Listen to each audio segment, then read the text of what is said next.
everybody, welcome back. I actually haven't recorded a video in almost a week. And so today's video is actually based on a comment I received the other day. I had a comment that basically said I really like just the normal Crinkly videos, which a lot of you guys like. Let's scroll back and see if I can find it.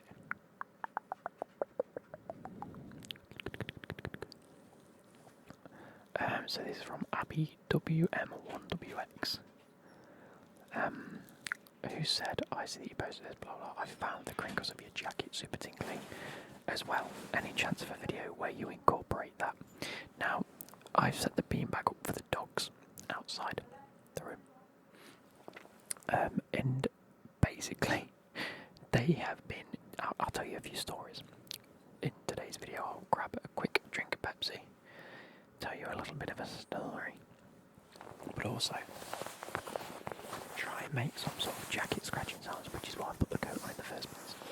It's not the same one that I was wearing in that video, I don't think. But either way, we've got some crinkling sounds, and hopefully the dogs will be back in the beanbag, but they've just done a run up, so I apologise for that.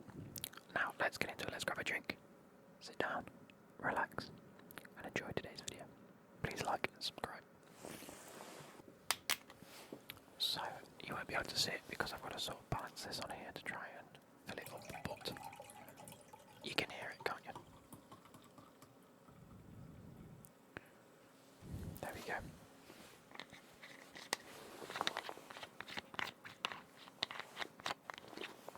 Let's try and make this one a tingly video for you guys.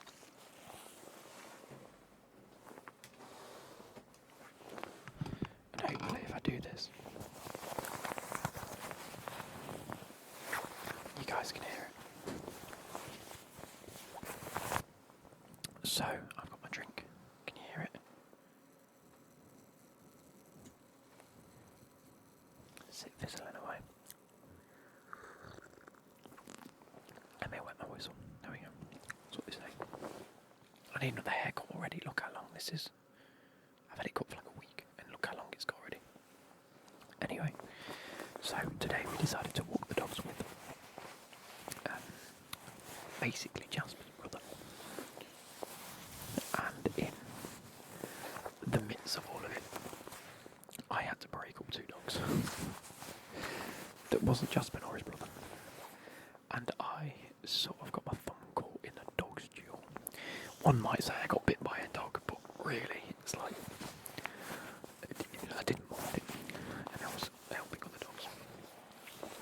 But I actually really hurt my thumb. So, that's literally the story. That's it done. Well, we had a good time. It's been a very, I'd say, stressful weekend. Not in terms of just like pure stress, but just in, we just had a lot to do, and we've been in high stress situations. Like we've had the dogs out walking with other dogs, which Ziggy and Jasper are very good when they're in the house on their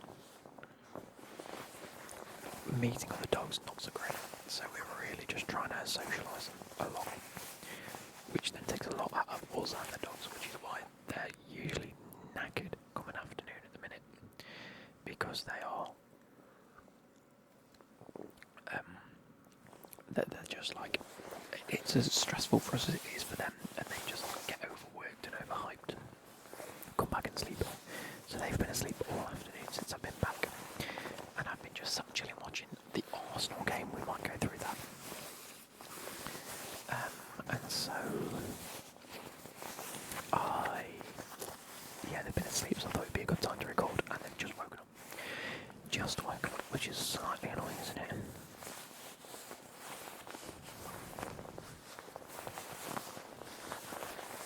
How do you like this brown jacket? Some nice crinkle sounds for it. Oh, very crinkly hood.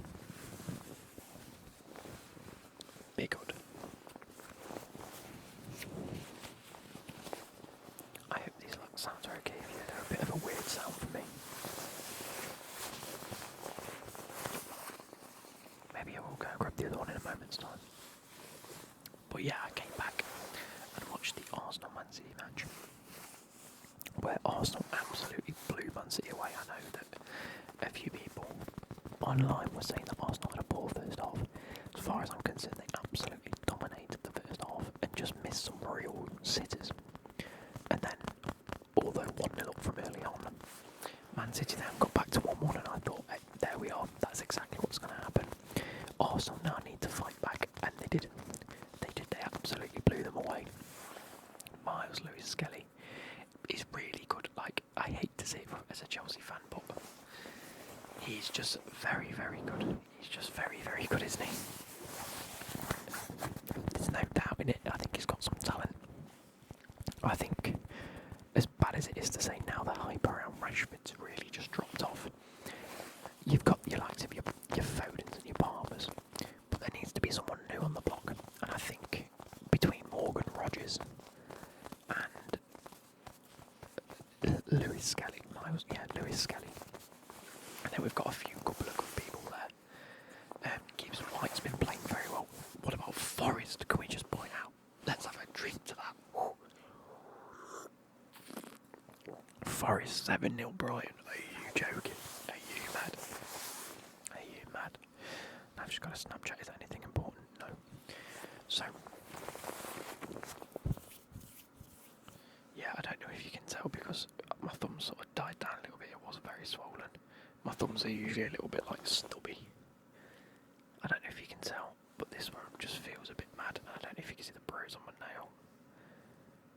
You can really see the bruise on my nail now, but that's where he took a bit of a tomato. Well, it's alright. It's alright. It was my own fault for letting him get a bit too close. Oh, and it is our dog, by the way. It's not. It isn't Ziggy or Jasper either, before anyone goes into it. But it is a job. It is a dog that I was in control of. I got a bit too over. What's the word? Just a bit too. A bit too ambitious. A bit too excited, that's the word. And then I needed to break it up. Which, in doing so, I had to put the hand in the dog mouth. Words aren't working. So yeah, I'm just gonna go like this. Whoa. Maybe that will be a good thing. Let me go and grab my other coat and we'll see how we get on.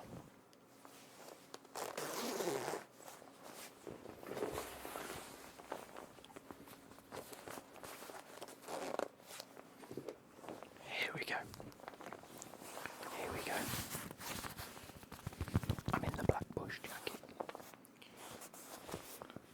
Black Bush, I believe, is a whiskey. Could be wrong.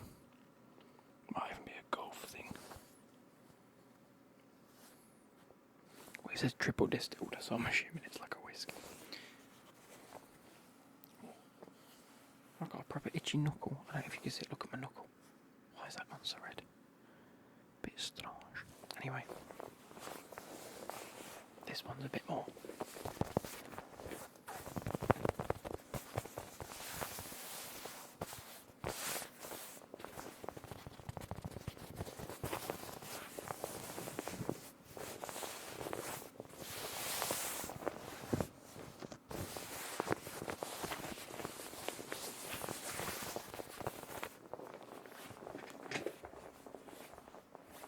That's quite a relaxing sound, isn't it?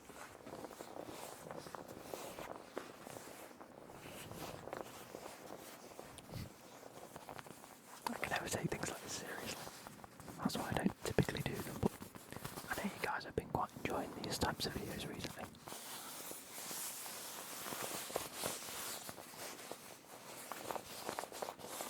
Not quite a, Manuel Massage ASMR character where he has the ruffles.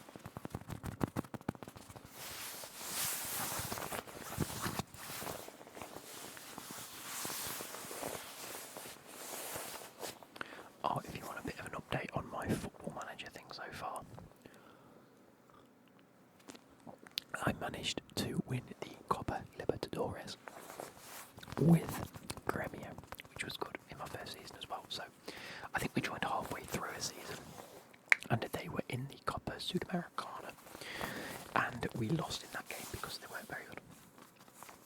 But I managed to make, towards the end of the season, I managed to make one or two decent signings, and then made some really good signings actually for some really good potential players that just jumped straight into the squad.